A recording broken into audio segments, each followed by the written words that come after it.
Hello and welcome to Lecture 58 of my class from Data to Decision. I'm Chris Mack, your instructor. Of course, in this lecture will be on Generalized Linear Modeling. As the name implies, we're going to take the linear modeling we've done so far, things like ordinary least squares regression, and generalize it, in particular, to be able to use different probability distributions than just a normal distribution. All right. So what is generalized linear modeling? There's actually three things we're going to do. First, we're going to allow a response, y, to have any probability distribution that comes from a specific family called the exponential family. Now, this is because of some of the mathematical properties of this family of distributions that make it amenable to the mathematical techniques for solving for the best fit parameters.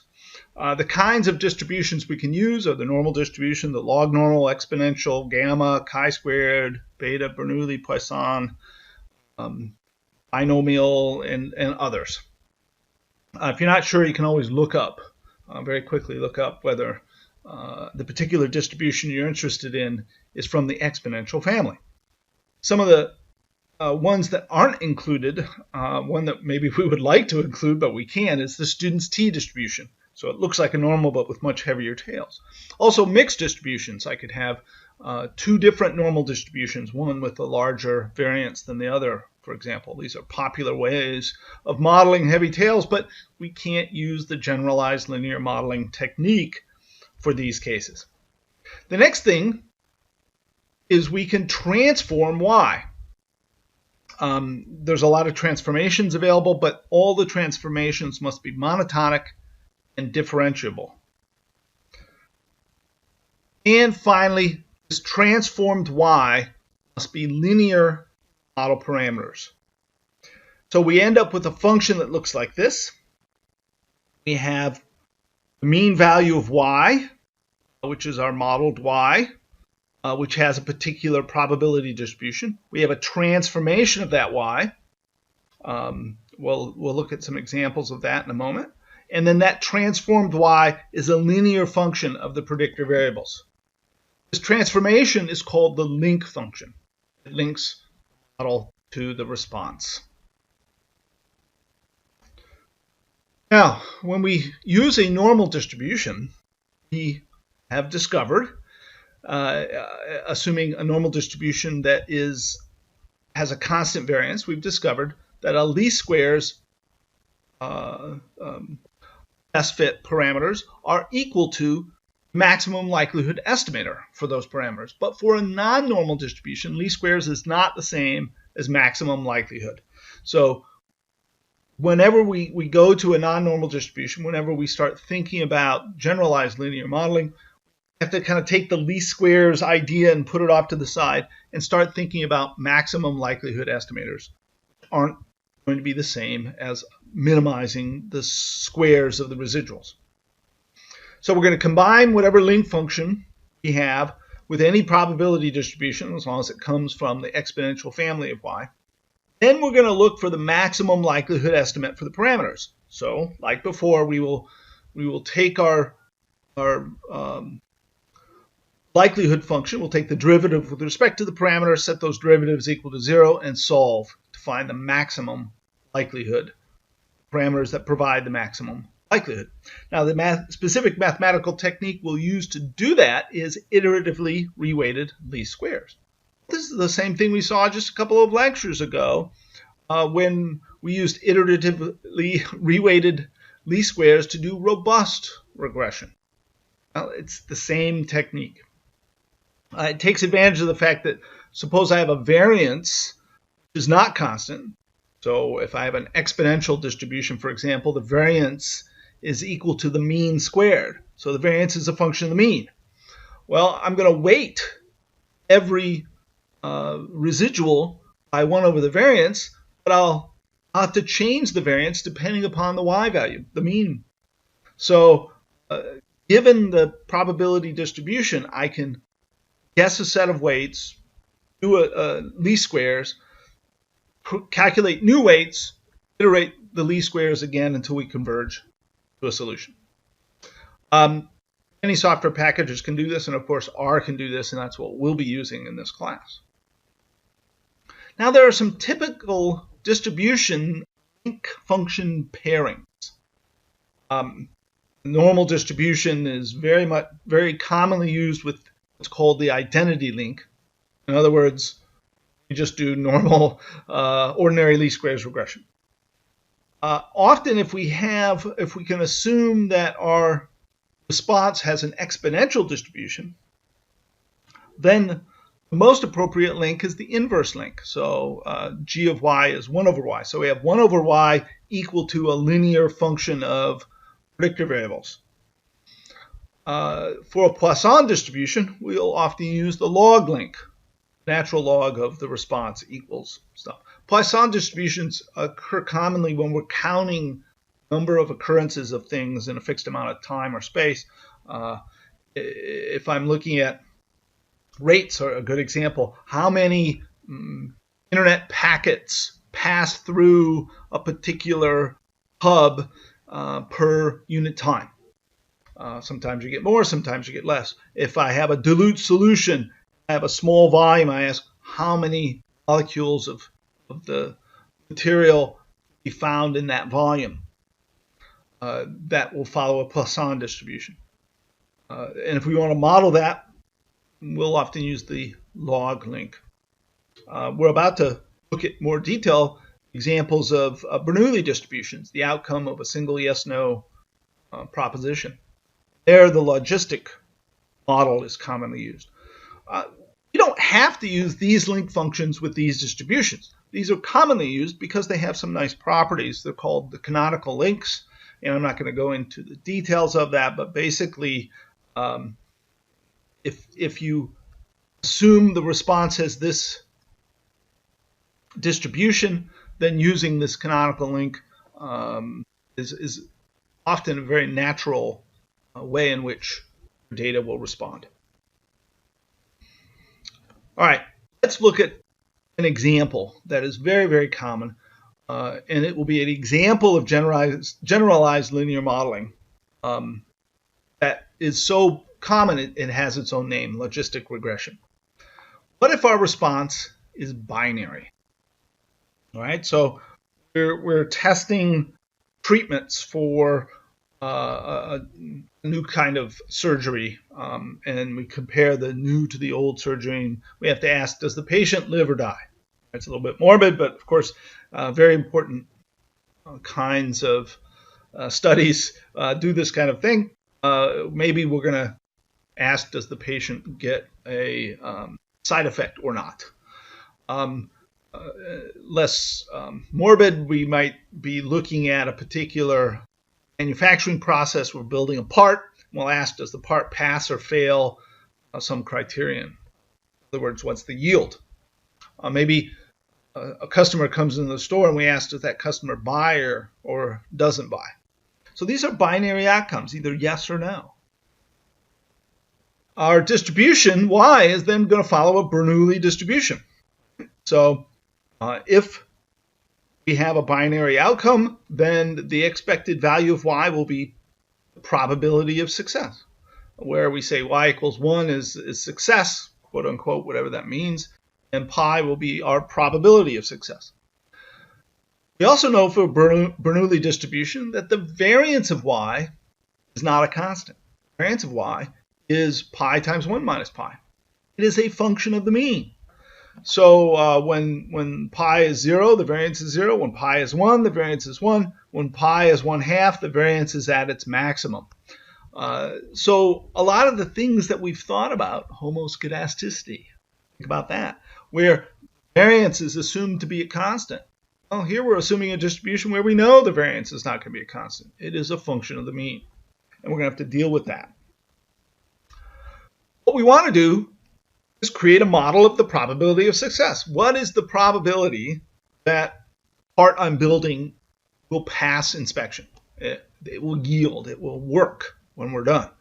That could be a very important thing to model, and it could be a function of a lot of variables, different options in my manufacturing process, for example. I want to create a model of the probability of success. So I want to predict a proportion for a categorical variable.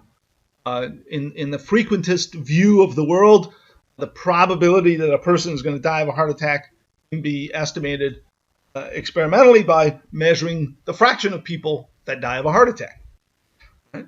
Or the fraction of molecules in a particular solution that decompose during a certain process, etc. Now, we want to model this. We know that, so suppose it's the yield of a part we're building. We know that whether we use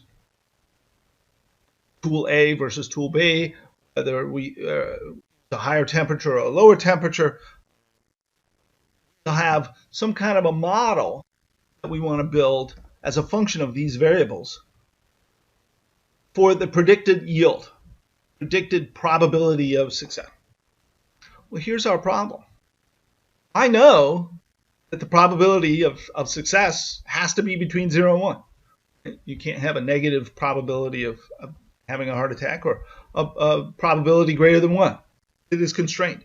But if I just use a simple linear model like this, there's nothing that constrains my predicted value to be between 0 and 1, even though experimentally it has to be. In addition, if I use ordinary least squares and I make assumptions like variance is a constant, well, I know the variance is not a constant because I'm assuming a Bernoulli distribution. So I'm going to have to deal with all of these things by using generalized linear modeling, picking the right probability distribution, and then picking the right link function. Well, if pi is the probability, and the probability is fixed between 0 and 1, frequently we'll want a shape of our model that looks like a sigmoid. Right? So here's some predictor variable, let's say, that is affecting the yield of my part. And maybe if that predictor variable goes in one direction, the yield's very high. If the predictor variable goes in the other direction, the yield's very low. And it follows a sigmoidal distribution between. That's a very common shape to our experimental data. So instead of assuming a linear model, where my linear model can in fact go beyond 1 and beyond 0, let me pick a function that has a sigmoidal shape. Well, I happen to know that almost every cumulative distribution function used in the world of probability has this kind of sigmoidal shape. In particular, one possibility is the inverse normal distribution. In other words, cumulative distribution function for a normal distribution has a sigmoidal shape. And if I do the norm inverse of the probability pi, I'm getting a function of this shape. Then that will be some linear function of predictor variables. Well, of course, continue to assume that pi is Bernoulli distributed. And now we've got our generalized linear model. One of the problems with this, and this is, by the way, is called the Probit regression or Probit model. One of the problems with it is you can't analytically invert the cumulative distribution function for a normal distribution. So while that's a popular distribution to use because we're all familiar with it, it's not very convenient. There's lots of probability distributions that have the same basic sigmoidal shape for the CDF. Let's look at another one. The logistic distribution has a PDF of this equation in a CDF here. And we can see the shape of a logistic PDF compared to a normal. They're not that much different. They're both symmetric. But the logistic PDF is a little bit narrower in the middle and a little bit fatter tails. It has excess kurtosis of 1.2. Standard deviation of the distribution is I over the square root of 3 times s. So s is a parameter that is a scale parameter, but it's not exactly the standard deviation. So you can see that the CDF has this same kind of sigmoidal shape. The PDFs are similar, but not exactly the same. But the nice thing about this CDF is I can analytically invert it. So I take the CDF and I simply solve for x. In fact, log of CDF 1 minus CDF is linear in x. And x is going to be our predictor variable. And we'll let the CDF represent pi, our probability of success, our binomial distribution. We call this combination logistic regression. Link function is the log of pi over 1 minus pi. And we call it the logit function. We then say this link function, or logit of pi, equals some linear function of predictor variables. Pi will then be binomial distributed, and we use generalized linear modeling to solve. Here's the written out in the full equation. Note that pi over 1 minus pi, where pi is the probability of success. Success, of course, doesn't have to mean I'm happy about that result. It's just whatever we've defined y equals 1 to mean. But typically, y equals 1 would be the part doesn't fail, for example, and therefore pi would be considered the yield. So the probability of success, pi, divided by the probability of failure, 1 minus pi, is something we call the odds. What's the odds of success? So you might have the odds being 4 to 1 or 5 to 1, etc. That's what we mean by that. And so this is the log of the odds, is some linear function of. This is also a function that can easily be inverted for pi. So another way of expressing it is pi as a function of all of my regressor variables is this equation, where you have the exponential of the linear equation, e to whatever this linear equation was. There's a lot of uses of logistic regressions anytime we want to predict a binary outcome. What's the mortality rate? What's the probability of patient mortality after a surgery? This could be a function of your age, some prior health indicators, male or female, etc. You might be interested in the probability of contracting a certain disease. This also might be a function of age, but also ethnicity or fitness or sex or part of the world you live in, etc. What's the probability that a customer will make a purchase? What's the probability that a customer will default on their mortgage? You might have a bunch of variables that you use. Well, again, these are all probabilities. They have to go from 0 to 1. And so it's very common to use logistic regression for these types of modeling exercises. All right, what have we learned in Lecture 58? As always, you should be able to quickly and easily answer these questions. If not, please go back and review the material. What are the 3 requirements of a generalized linear model? What are some common distribution link function pairs? What is the distribution link function pair for logistic regression? And can you name 3 examples of where you might want to use a logistic regression? In our next lecture, we're going to look at a few miscellaneous topics that we haven't covered yet related to regression. Till then.